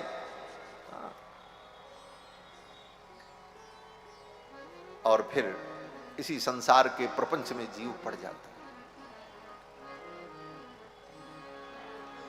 कपिल भगवान कहते, मां, भगवान की कृपा हो और पूर्व जन्म के पुण्य हो तो उसे अगर सत्संग मिले तो उसे ये बात सुनने को मिलती है, और जब ये बात उसे सुनने को मिलती है तब उसे याद आता है कि मैंने भगवान से कुछ कहा भी था। हमारा कर्तव्य क्या है, हम क्यों इस दुनिया में आए, ये मानव शरीर मिला किस लिए? खाओ कमाओ मर जाओ, बोले इतना तो पशु भी कर रहा है। आहार निद्रा भय मैथुनंच सामान्य में तत्पशुभिर नराणाम। पशु भी भोजन करता है, पशु भी निद्रा लेता है, और पशु भी मैथुनादिक क्रियाओं के द्वारा अपनी संतान को उत्पन्न कर लेता है, और उतना ही मनुष्य भी करता रहा, तो मनुष्य और पशु में क्या अंतर रहा? आचार्य भर्तृहरि कहते हैं कि आहार निद्रा भय मैथुनंच सामान्य में तत्पशुभिर नराणाम धर्मो हि तेषाम अधिको विशेष धर्मेण हीना पशुभिः समाना। मनुष्य में और पशु में यही अंतर है कि पशु में धर्म का बोध नहीं होता, मनुष्य में धर्म का बोध हो सकता है। धर्म ही एक वस्तु है जो मनुष्य को पशु से अलग और श्रेष्ठ बताती है, और वो धर्म जीवन में नहीं है तो फिर मनुष्य भी पशु ही है। धर्मेण हीना पशुभिः समाना। ये जीव भगवान से प्रतिज्ञा करके संसार में आकर के भूल जाता है। फिर जब सत्संग मिलता है, भगवद अनुग्रह होता है, तो जीव को इन बातों का स्मरण होता है, और फिर किसी महापुरुष के आश्रित होकर वह अपने कल्याण के मार्ग में प्रवृत्त हो जाता है। कपिल भगवान ने अपनी मां को ये सब आख्यान सुनाया, प्रकृति पुरुष के भेद को बताया, सांख्य शास्त्र के चतुर्विंशत तत्वात्मिका प्रकृति और ये जीव तत्व आत्म तत्व, ये सब मिलाकर 25 तत्व जो है, पंचविंशत तत्व, इसका विवेचन कपिल भगवान ने अपनी मां को सुनाया। ये सब सुन करके देवहूति ने कहा, भगवान आपके उपदेश से मेरा मोह नष्ट हो गया। वित्रस्त्र मोह पटला तम अभिप्रणम्य। मोह का जो पटल था, जो पर्दा था, वो हट गया। और देवहूति ने अपने पुत्र कपिल के चरणों में प्रणाम किया। और देवहूति एक बड़ी अद्भुत बात कहती है। देवहूति कहती, हे भगवान, मुझे बड़ा आश्चर्य हो रहा है। बोले क्या आश्चर्य? बोले प्रलय काल में संपूर्ण सृष्टि आपके अंदर विलीन हो जाती है, और आप बालक बन करके बटपत्र के दोने में, अक्षय बट के पत्तों के बीच में आप बालक बनकर के लेटे रहते हो। बटत्स पत्रस्य पुटे शयानम बालम मुकुंदम मनसा स्मरामि। युगांते बटपत्र एकः। प्रलय काल में एकमात्र आप बचते हो, और संपूर्ण विश्व आपके गर्भ में रहता है, और आपको मैंने अपने गर्भ में धारण किया। ये कैसे संभव हुआ? यही आश्चर्य मां कौशल्या को हुआ जब राम जी प्रकट हुए। मां कौशल्या यही तो कहती हैं कि मम उर सो बासी यह उपहासी सुनत धीर मति थिर न रहे। उपजा जब ज्ञाना प्रभु मुस्काना चरित बहुत विधि कीनी। मां देवहूति कहती हैं, आपको मैंने अपने गर्भ में धारण किया, ये मुझे आश्चर्य हो रहा है। भगवान कपिल अपनी मां को प्रणाम करके विदा हो गए, गंगा सागर चले गए। उसी समय देवहूति ने भी अपना शरीर छोड़ दिया। उनका शरीर जल बनकर के नदी के रूप में प्रवाहित हो गया, और देवहूति को परम गति की प्राप्ति हो गई। कपिल भगवान जाकर के गंगा सागर में विराजमान हो गए। इसके बाद कथा आती है, मनु जी की दूसरी पुत्री जो थी आकुति, उनका विवाह रुचि नाम के प्रजापति के साथ हुआ, और उनके घर में भी भगवान का अवतार हुआ। यज्ञ नारायण भगवान प्रकट हुए अपनी पत्नी दक्षिणा देवी के साथ। बोलो श्री यज्ञ नारायण भगवान की। रुचि नाम के प्रजापति की पत्नी आकुति, ये मनु जी की बेटी थी, दूसरी कन्या। इनसे भगवान यज्ञ नारायण प्रकट हुए। देवहूति के गर्भ से कपिल भगवान और आकुति के गर्भ से यज्ञ नारायण भगवान। मनु जी की दो दो बेटियों के घर में भगवान का अवतार हुआ। तीसरी बेटी का विवाह दक्ष प्रजापति के साथ हुआ, जिनकी 16 कन्याएं हुई, जिसमें 13 कन्याओं का विवाह धर्म नाम के एक महर्षि थे उनके साथ हुआ।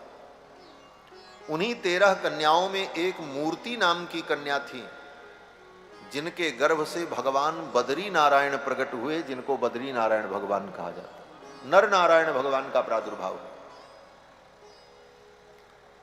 और उन्हीं कन्याओं में 14वीं कन्या जो थी उनका नाम स्वाहा, वो अग्नि से ब्याही गई। और 15वीं कन्या स्वधा, उनका विवाह पितरों के साथ हुआ। इसीलिए अग्नि को आहुति दी जाती है तो स्वाहा शब्द का प्रयोग किया जाता। रामाय स्वाहा कृष्णाय स्वाहा, ये स्वाहा अग्नि की पत्नी है। और स्वधा ये पितरों की पत्नी। इसीलिए पितरों को जब जल दिया जाता है तो कहते तस्मयी स्वधा, पिंडदान करते हैं तो कहते तस्मयी स्वधा। और जो 16वीं कन्या थी सबसे छोटी, उनका नाम सती था। उनका विवाह भगवान शंकर के साथ हुआ। वही सती जो दक्ष की बेटी है। पिता के यज्ञ में जाकर उन्होंने अपना शरीर त्याग दिया था। गोस्वामी तुलसीदास जी ने इस कथा का बड़े विस्तार से वर्णन मानस जी में किया है। सती ने पिता के घर में शरीर त्यागा, यज्ञ की अग्नि में, योग की अग्नि में। कहते हैं यज्ञ कुंड में अपने शरीर को दग्ध कर दिया। और भागवत में वर्णन है कि सती पिता के यहाँ यज्ञ में गई और अपने पति का जब अनादर देखा भगवान शंकर का, तो अपने पिता को डांटा। सती ने कहा, हे मंदमती, तू मेरे पति भगवान शिव की निंदा कर रहा है। क्या चौपाई? पिता मंदमति निंदित तेहि, पिता मंदमति निंदित तेहि, दक्ष शुक्र संभव यह देहि, दक्ष शुक्र संभव यह देहि, दक्ष शुक्र संभव यह देहि। सती ने कहा, पिता मंदमति, हे पिता तू मंदमति है, तू मेरे पति भगवान शंकर की निंदा कर। ये भारत की नारी का स्वरूप है। ये कौन बोल रही है? बोले सती बोल रही है। और भारत की नारी सती होती है, सती और साध्वी होती है। इसीलिए कहते हैं भारत की नारियां सती साध्वी होती है। साध्वी की व्याख्या तो आपने पहले सुन ली। सती, सती का मतलब है जो अपने पति के विरुद्ध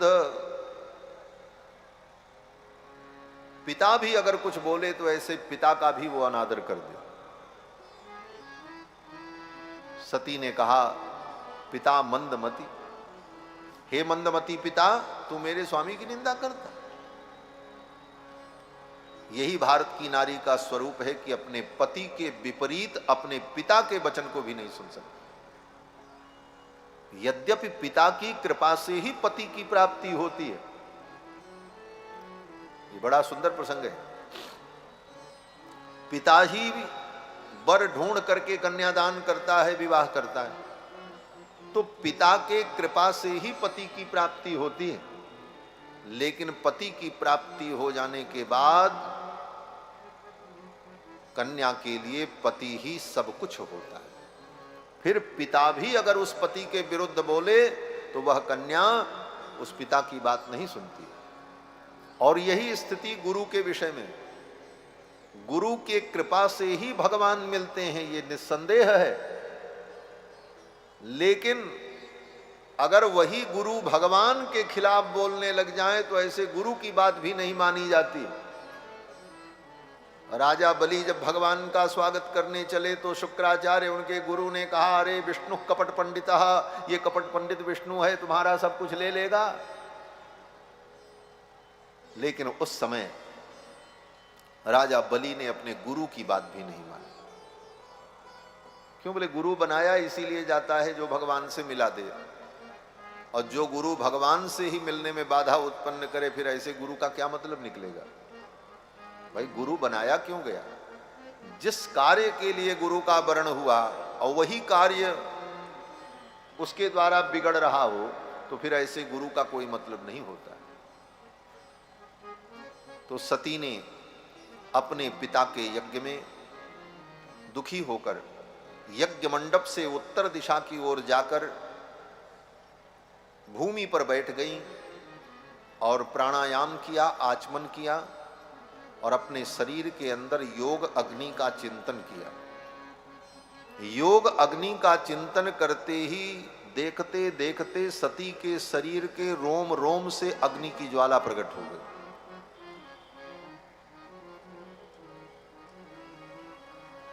अपने शरीर में ही अग्नि तत्व को प्रकट कर दिया।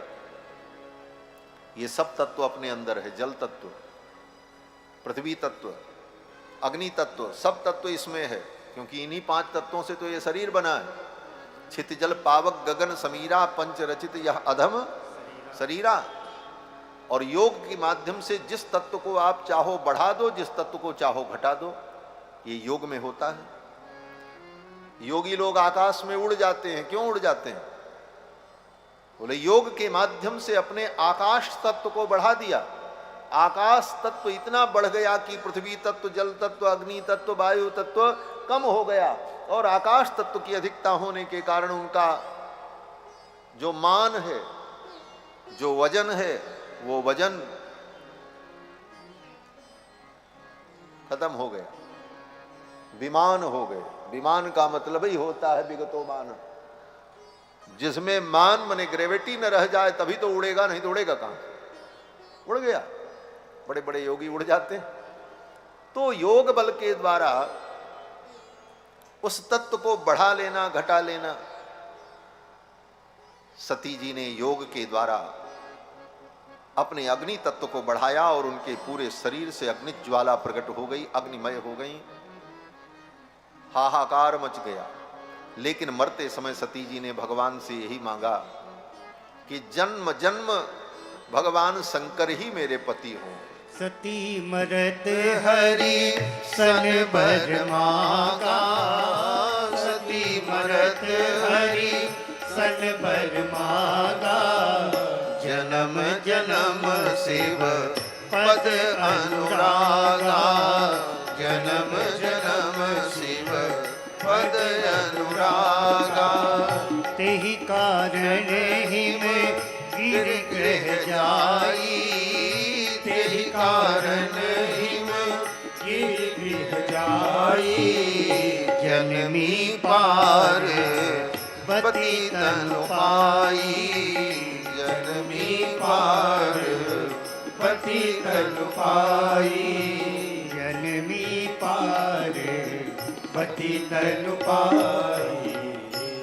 मरते समय सती जी ने भगवान से यही मांगा, सती मरत हरिसन बर मांगा, जन्म जन्म शिव पद अनुरागा। तेहि कारण हिमगिर गृह जाई, जन्मी पार्वती तनु पाई। और फिर उनका दूसरा जन्म पर्वत की पुत्री के रूप में हुआ, हिमालय की पुत्री बनी, पर्वत की पुत्री बनी, इसलिए उनका नाम पार्वती हुआ। पार्वती का मतलब बोले पर्वतस्यापत्या, जो पर्वत की पुत्री पार्वती। और फिर तपस्या करके भगवान शंकर को वर रूप में प्राप्त किया। इधर दक्ष प्रजापति का यज्ञ भगवान शंकर के गणों ने विध्वंस कर दिया। दक्ष प्रजापति का सिर काट दिया वीरभद्र ने। बाद में बकरे का सिर दक्ष प्रजापति के धड़ पर जोड़ा गया। संदधु कस्य कायेन सवनीय पशो सिरः। बकरे का सिर दक्ष प्रजापति के धड़ पर लगा करके ऋषियों ने जोड़ दिया, अश्विनी कुमारों ने। कारण बोले उसी यज्ञशाला में बकरे का सिर रखा हुआ था। सवनीय यज्ञ के लिए जिस पशु का संज्ञापन हुआ था उस पशु का सिर वहीं रखा था। सोम यज्ञ में, वाजपेयी यज्ञ में, उन यज्ञों में पशु की हिंसा अनिवार्य होती है, बिना पशु के वो यज्ञ ही नहीं होता। तो सवनीय पशु का सिर उसी मंडप में रखा था। उसी सिर को दक्ष प्रजापति के धड़ से जोड़ दिया। दक्ष प्रजापति जीवित हो गए। बाद में दक्ष प्रजापति ने अपना वो शरीर छोड़ दिया और प्रचेता के पुत्र बनकर के प्रकट हुए। फिर पंचजन की बेटी अस्कनी से उनका विवाह हुआ। फिर उनके 10,000 पुत्र उत्पन्न हुए। नारद जी ने जाकर के सबको साधु बना दिया। फिर जो है 1,000 पुत्र उत्पन्न किया, उनको भी नारद जी ने जाकर के साधु बना दिया। दक्ष प्रजापति को क्रोध आ गया, ये नारद सबको महात्मा ही बनाता है। साप दे दिया, एक गोदोहन काल से ज्यादा अगर नारद कहीं रुकेंगे तो इनका सिर फट जाएगा। क्यों बोले रुकेंगे तभी प्रवचन सुनाएंगे और तभी किसी को ये साधु महात्मा बनाएंगे। तो रुकने ही न पाए, दक्ष प्रजापति ने नारद जी को शाप दे दिया। नारद जी ने कहा चलो बड़ा अच्छा हुआ, अब तो हम घूम घूम करके भक्ति का प्रचार करेंगे। अभी तक एक जगह करते थे, अब कई जगह करेंगे, घूमते रहेंगे। नारद जी भ्रमण करने लगे। पर्यटन विविधान लोकान परानुग्रह कांक्षया, समस्त जीवों के कल्याण के लिए नारद जी का भ्रमण प्रारंभ हो गया। और फिर दक्ष प्रजापति ने सोचा कि नारद जी हमारे बेटों को तो साधु बना दिए, बेटियों को साधु नहीं बना पाएंगे। इसलिए दक्ष प्रजापति ने 60 कन्याओं को उत्पन्न किया। क्यों बोले स्त्री को तो साधु कोई बनाएगा नहीं, क्योंकि कलयुग तो था नहीं कि कलयुग में साधु लोग स्त्रियों को साधु बना दें, आओ सन्यासिनी बन जाओ। वो तो सतयुग था। अधर्म का प्रवेश तो कलयुग में होता है। तो दक्ष प्रजापति ने 60 कन्याओं को उत्पन्न किया। फिर उनसे ये सब सृष्टि बढ़ी। उन्हीं 60 कन्याओं में 27 कन्याएं चंद्रमा को ब्याही गईं। जो 27 नक्षत्र हैं, अश्वनी, भरणी, कृतिका, रोहिणी, मृगशिरा, आर्द्रा, पुनर्वसु, पुष्य, श्लेषा, मघा, पूर्वा, फाल्गुनी, उत्तरा, फाल्गुनी, हस्त, चित्रा, स्वाति, विशाखा, अनुराधा, ज्येष्ठा, ये सब चंद्रमा की पत्नियां जो हैं, ये 27 पत्नियां उनकी हैं। बाकी 13 पत्नी महर्षि कश्यप को ब्याही गईं। मनु, कद्रु, विनिता, ये सब, उनसे सब अनेक अनेक संतानें उत्पन्न हुई और ये संपूर्ण सृष्टि मनु की संतान से भर गई। ये सब कथा सुखदेव जी ने राजा परीक्षित को सुनाई। फिर मनु जी के पुत्र प्रियव्रत और उत्तानपाद हुए हैं। उन प्रियव्रत उत्तानपाद के पुत्रों का वंश वर्णन किया है। विषय बहुत है, उन सारे विषयों की चर्चा कल हम लोग करेंगे।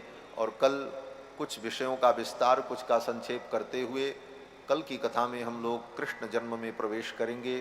क्योंकि भागवत में श्री कृष्ण कथा 10वें स्कंद की जो है वह श्रीमद् भागवत महापुराण की प्रधान कथा है। तो कल हम सभी लोग कृष्ण जन्म में प्रवेश करेंगे। कल चौथा दिन है, चतुर्थे कृष्ण जन्मनी। भागवत के चौथे दिन की कथा में कृष्ण जी का जन्म, तो कल कृष्ण भगवान का जन्म होगा। तो कल कृष्ण जन्म में कथा में थोड़ा विलंब भी होगा, देर भी हो जाएगी। शुरुआत तो वही समय से होगी जो 2 बजे होती है, लेकिन जन्म का प्रसंग होने के कारण, कुछ विस्तार होने के कारण विलंब भी हो सकता है। 7 बजे तक कथा हो, तो उसी हिसाब से आप अपनी तैयारी करके आएंगे। वैसे तो भगवान का जन्म रात्रि के 12 बजे हुआ था। सच पूछो तो रात्रि के 12 बजे जन्म कराया जाए तो ज़्यादा अच्छा होगा। लेकिन आप लोग कहोगे कि महाराज इसी ठंडी में बैठाएंगे 12 बजे तक, तो आप चिंता मत करो। 7 बजे तक कल भगवान का जन्म महोत्सव हम लोग कर लेंगे। तो समय वही है 2 बजे से। तो कल की कथा में आप सभी लोग फिर पधारें और आज का प्रसंग यहीं पर पूर्ण करते हैं और भागवत जी को प्रणाम करते हैं। आइए भगवान नाम संकीर्तन कर लें, उसके बाद भागवत जी की आरती होगी। बोलो श्री सीता रामचंद्र भगवान की जय, श्री राधा माधव भगवान की जय, श्री सुखदेव जी महाराज की जय।